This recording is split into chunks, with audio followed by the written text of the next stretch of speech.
வணக்கம். நான் டாக்டர் அர்ச்சனா. இன்றைக்கு 14ஆம் தேதி வெள்ளிக்கிழமை பிப்ரவரி மாதம் 2025ஆம் ஆண்டு. ஒரு வீடியோ இல்லை, ஒன்றுக்கு மேற்பட்ட வீடியோக்குள்ளே போட வேண்டிய தேவை. ஸோ போட்டு தான் தீரணும். எனக்கு கணக்கு கோல்ஸ் வந்திருந்தது. நீங்கள் ஏன் இன்றைய டிசிசி மீட்டிங், டிஸ்ட்ரிக்ட் கோஆர்டினேட்டிவ் கமிட்டி மீட்டிங்கில் இன்றைய தினம் கலந்து கொள்ளலைன்னு சொல்லி கணக்கு கோல்ஸ் வந்திருந்தது. ஸோ அதுக்குரிய உண்மையை போட்டு உடைக்கிறது.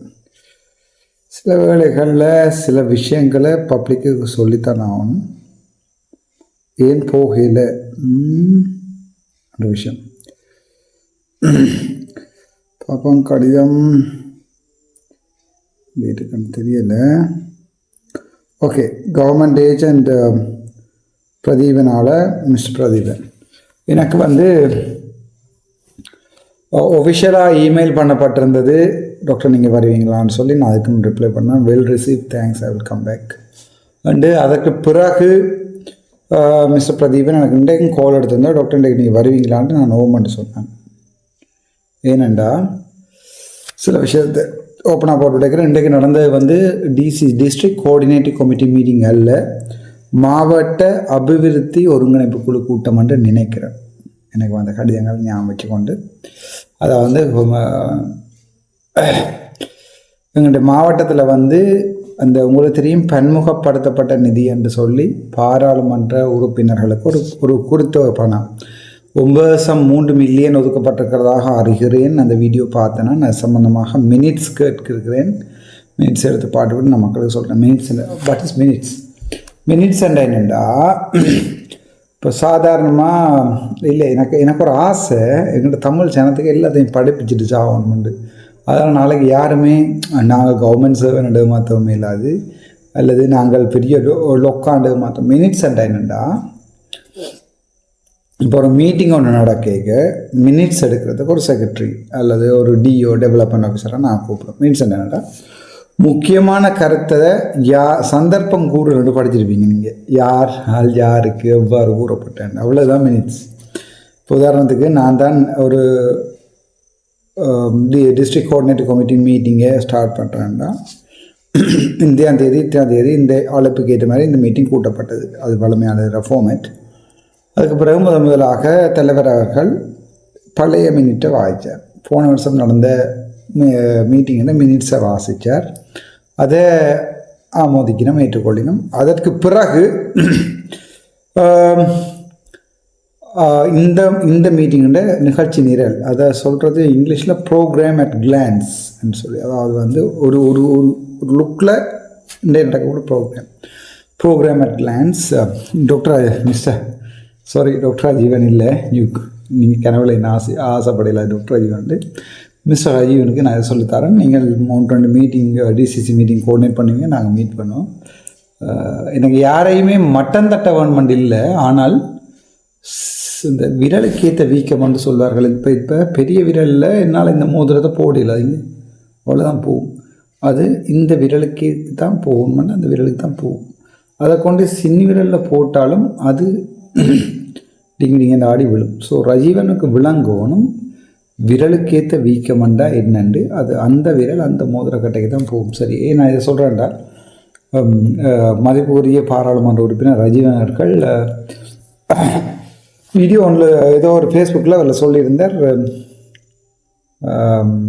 சரி, அது சம்மந்தம் முதல் வீடியோவில் போட்டிருக்கேன்னு போய் பாருங்க. அப்படி நான் கதை தேவையில்லை. என்னென்றால், நான் நினைக்கிறேன் இன்றைய நடந்த ஒரு திட்டமிடப்பட்ட செயல் என்னென்றால், நான் இன்றைய காலமே இப்போ வைத்தியசாலை எனக்கு எதிராக இருக்கண்டு நீங்கள் என்ன தான் குத்தி முறிஞ்சாலும் அது இல்லை என்றது தான் என்னுடைய பதில். ஏனெண்டா அதே வைத்தியசாலை அதை ஹாஸ்டலில் இருந்து அந்த வைத்தியசாலையின் கடைசி தொங்கல் வரைக்கும் நான் போகாத இடம் இல்லை. என்னை பிடிக்காத மனுஷர் இல்லை. என் பேட்ச்மேட்ஸ் இருக்கிறாங்க, என் சீனியர்ஸ் இருக்காங்க, என் டாக்டர்ஸ் இருக்காங்க, எனக்கு என்ன பிடிச்ச என்ன டைஹார்ட் ஃபேன்னு சொல்லுவாங்க என்ற நர்சிங் ஸ்டாஃப் இருக்கணும், என் பேட்ச்மேட்ஸ் நர்ஸாக இருக்கணும். அது தவிர மைனர் ஸ்டாஃப் இருக்கிறாங்க. HSA இருக்கிறாங்க. ஏனென்றால் நான் ஒரு விஷயம் மட்டும் பிழையாக செய்யக்குள்ள பயப்படுவோம், சரியாக செய்யக்கிடையே சரியான ஆக்கள் பெரும்பாலான ஆக்கள் உங்களுக்கு சப்போர்ட் பண்ணிடணும். விரும்பாமலோ அந்த ஜெயபாலண்ணா வேற ஒரு ஃபேஸ்புக்கில் இதுக்கு கணிசமான அளவு கவர்மெண்ட் ஸ்டாஃபும் எனக்கு சப்போர்ட் பண்ணியிருக்கேன். ஏனெண்டா அதுக்கு தெரியும் தங்களுக்கு மேலே இருக்கிற போஸ் வந்து ஆட்டையை போடுறாருண்டு. ஆனால் அதை எதிர்த்து கதைக்கிற அளவுக்கு துணிவு அவர்கள் அயலாள நான் தேங்க்யூ பள்ளி சொல்லு. அதால் நான் கதைக்கிறதால அவருக்கு எனக்கு சப்போர்ட் பண்ணுறாரு மறைமுகமாக. அதான் உண்மை. இந்த இன்றைய தினம் டிசிசி மீட்டிங்கில் ஒருங்கிணைப்பு குழு கூட்டம் நான் போகிறதா இருந்தால் 11 மணிக்கு போயிருக்கணும். ஆனால் போயிருந்தால் இஷ்யூவாக இருக்கும். என்னென்றால் என்னோட பிரச்சனைப்பட்ட சம்பந்தப்பட்ட தம்பி அவர்களை வைத்தியசாலையில் 12 மணிக்கு பிறகு தான், விடிய 9 மணிக்கு பிறகு தான் ஜேமோ வந்து பார்த்துருந்தவர். ஸோ நான் டெய்லி ஒவ்வொரு செகண்டும் அப்டேட் ஆகி கொண்டு இருந்தேன் என் ஹாஸ்பிட்டலுக்கு. நான் அந்தளவுக்கு ஹாஸ்பிட்டலில் ஒரு ஆதரவு வச்சு.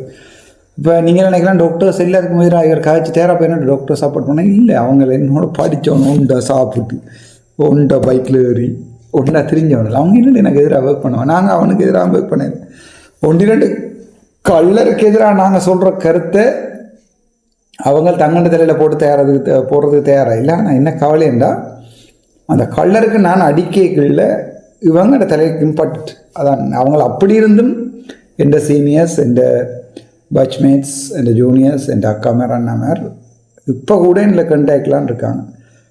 மச்சான் அப்படி செய் இப்படி செய். என்ன பண்ண சொன்னால் அண்ணா கொஞ்சம் இஷ்யூஸ் இல்லை, நீ இப்படி செய், நீ பயப்படான் செய், நாங்கள் சப்போர்ட் பண்ணுறோம் உனக்கு. இன்கேஸ் அப்படி தான் வர மாட்டா நாங்கள் அசலம் அடிச்சுட்டு ஃபோரனுக்கு போகிற மாட்டாப்பா, நீ உண்டை செய்ய வேண்டிய செய்யன்னு சொல்லுங்க. அந்த வார்த்தைகள் வந்து வேறு. அது என்னோட படித்த பேட்ச்மேட்ஸாக இருக்கட்டும், சீனியர்ஸாக இருக்கட்டும், ஜூனியர்ஸாக இருக்கட்டும், பேட்ச்மேட்ஸாக இருக்கட்டும். என்னென்னா இன்றைய தினம் ஜேஎம்ஓ பார்த்து சம்மந்தப்பட்ட நபர்கள் 2 பேரையும் வைத்தியசாலையிலேருந்து டிஸ்சார்ஜ் பண்ணிட்டேன். இந்த சர்ஜிக்கலாக நேற்று டிஸ்சார்ஜ் பண்ணியாச்சு. So waiting for the JM opinion. யார் பார்த்தேன்னு தெரியலை, சரி அதை பற்றி கேட்க விரும்பலை. இன்றைய தினம் ஜேஎம்ஓண்ட என்ன, ஜுடிஷியல் மெடிக்கல் ஆஃபீஸர். ஜுடிஷியல்ன்றா சட்ட வைத்திய அதிகாரி பார்த்து அந்த 2 பேரையும் விடுவிக்கலை என்று சொன்னால் அவர்களுக்கு எதிராக போலீஸ் முறைப்பாடு செய்யலாது. இந்த ஹாஸ்பிட்டல் அட்மிட் பண்ணியிருக்கேக்க அரெஸ்ட் பண்ணிடாது. சேம் டைம் அது வெளியில் வந்தோடனே அரெஸ்ட் பண்ணலாம். பட் இன்றைய தினம் கை கொடுத்து இட்ஸ் ஓகே. திட்டமிட்ட ரீதியில் என்னென்றால் இப்போ எனக்கு ஒரு சின்ன ஒரு இன்ஃபர்மேஷனோட வந்திருந்தது. இன்றைய தினம் நீங்கள் 11 மணி டிசிசி மீட்டிங்கு வாரீங்களா இல்லையான்றதை பார்த்து தான் அவர்கள் டிஸ்சார்ஜ் பண்ணப்படுவார். நான் 11 மணிக்கு டிசிசி மீட்டிங் போயிருந்தால் அவர்கள் டிஸ்சார்ஜ் பண்ணிக்க மாட்டேன். டிஸ்சார்ஜ் பண்ணியிருக்காட்டி நான் இன்றைய தினம் அரெஸ்ட் பண்ணப்பட்டிருப்பேன். சனி ஞாயிறு ஜெயிலுக்குள்ள திங்கக்கிழமை தான் மோஷன் போட்டிருக்கலாம். ஸோ எனக்கு பெருசாக மூளை இல்லை, ஆனால் சாதுவாக இருக்குது. So I was waiting until they get released discharge. So அவர்கள் வந்து டிஸ்சார்ஜ் பண்ணும் வரைக்கும் நான் வெயிட் பண்ணி கொண்டு வந்து டிஸ்சார்ஜ் பண்ண பிறகு தான் நான் போலீஸார் அணினா ஜாழ்ப்பாண போலீஸார் சரியான இல்லை வேலைராக்காலம் என்ன சரியாக மரியாதை நடத்துகிற they are very good. But unfortunately என்னென்றால் மேலே இருந்து வர orders they have to do it. That's why the uniform is kind of worst place. அதாவது நான் என்ன சொல்கிறேன் என்றால் இந்த யூனிஃபார்ம்ன்றது ஒரு வேர்ஸ்ட் பிளேஸ். மேலே இருந்து என்ன ஆர்டர் வந்தாலும் செய்யணும், தலைவில் 2 செலவுடினா செய்யணும். இந்த அப்பாவோட யூனிஃபார்மில் இருந்த ஒரு காலத்துகளில் ஒரு நாள் ஏதோ கேட்டுட்டார் ரோலுக்கு திருப்பி யூனிஃபார்முக்குள்ளேருந்தே நான் செய்யணும்னு. ஸோ அது 3 மாதம் அவரை வட்டுவா எல்லாம் அடைச்சி வச்சுருந்தான். நான் கேள்விப்பட்டேன். That's a past incident. இன்றைய தினம் நான் அந்த மீட்டிங்கு வாரனா இல்லையான்றதை தீர்மானித்து தான் இந்த ஜேஎம்ஓ ரிலீஸ் பண்ணுற அளவுக்கு இந்த சிச்சுவேஷன் வேர்ஸாக இருந்தேன். என்னென்னு சொன்னால் சுற்றி வர சதி வேலையால் பின்னப்பட்டிருக்கு. ஸோ பேராக்கெல்லாம் ஜேஎம்ஓண்டு போட்டு நான் டிஃபர்மேஷன் கேஸ் போடலான்னு போடுங்க. எனக்கு அதுக்கும் என்ன அந்த எனக்கு சொன்ன ஆக்களை காட்டி கொடுக்க வேண்டியிருக்கும். பட் அவர்களும் வந்து மேடுகிற அளவுக்கு இப்போ நம்ம போயிட்டு விளங்கினோம் பிஸ்தா விளங்காதவன் ஃபோன் பண்ணி தீர கேட்டுக்கொள்ளு. எனக்கு அது பெரிய பிரச்சனை இல்லை. என்னென்றால் இந்த எனக்கு என்ன கவலை என்றால் நான் யாருக்காண்டி போடுறாருன்னு சரி ஜோதிச்சு பார்க்குறது. எனக்காண்டி இந்த சொத்துக்களுக்காண்டி எனக்கு காசை கொண்டு கேட்டால் இந்த பேங்க் அக்கௌண்ட்டில் தற்சமயம் 1,29,000 இருக்குது. 8618 வந்து பார்க்கலாம்.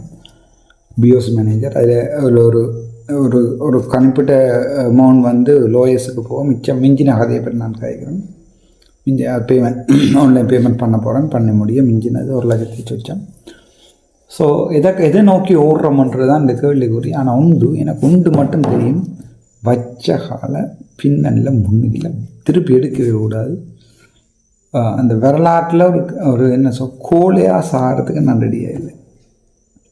ஸோ இன்றைய தினம் அதுதான் அந்த ஒருங்கிணைப்பு குழு மீட்டிங்கு போகாதக்குரிய காரணம்.